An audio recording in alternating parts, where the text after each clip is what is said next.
Bun găsit tuturor! Sunt Cristina. Bine v-am găsit la o discuție despre relația părinte-copil adult.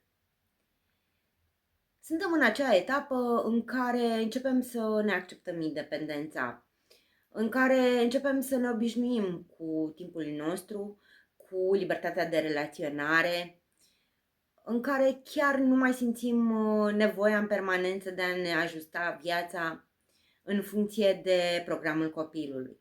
Și totuși, ceva nu ne dă pace, ceva ne trage înapoi, un sentiment ascuns, timid în aparență, dar persistent, este vina.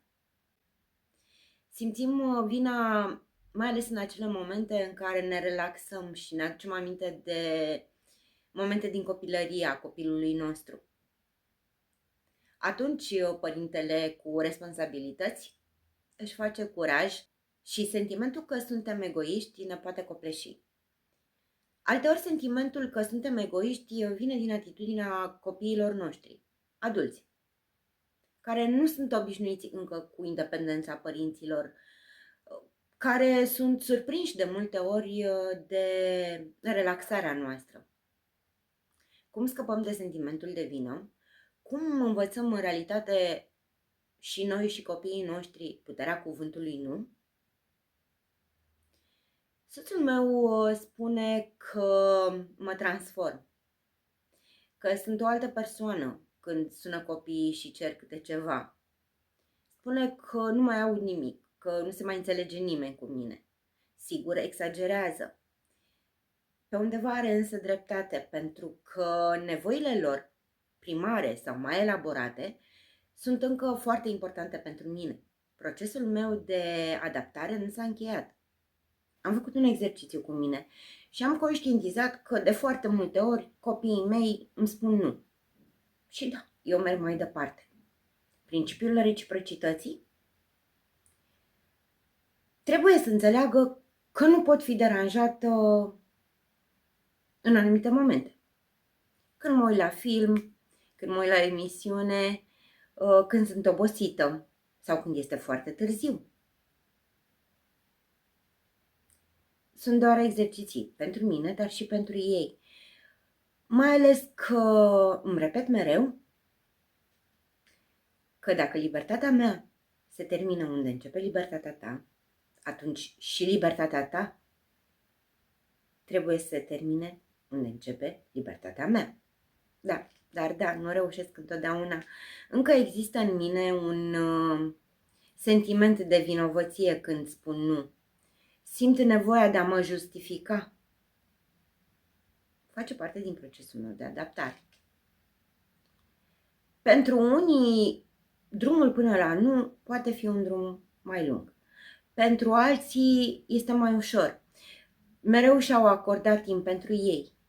Iar copiilor, adulți, sunt învățați deja cu independența părinților și necesitatea acestora de a satisface dorințele proprii.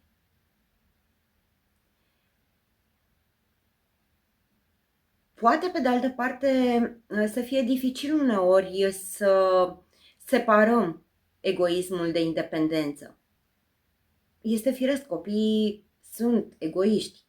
Până la urmă au fost pentru atâta timp centrul universului nostru.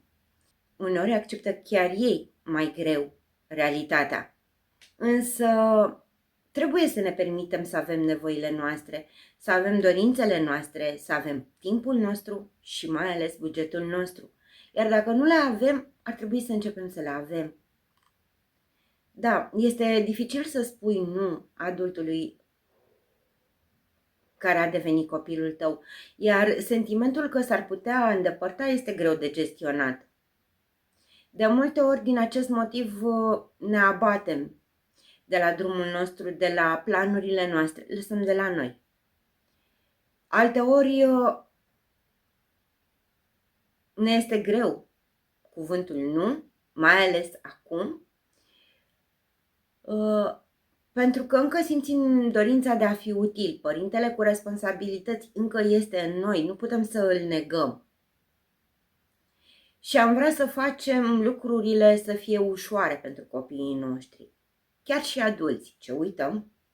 Că ceea ce pentru noi este greu, pentru ei poate fi doar provocator, amuzant, pe drumul ăsta al lor de câștigarea independenței. Iar atunci când simțim că trebuie să spunem nu, dar ne este greu totuși să refuzăm, să nu uităm niciodată că libertatea ta se termină unde începe libertatea mea. Vă aștept și data viitoare la o discuție despre relația părinte-copil-adult. O zi bună tuturor!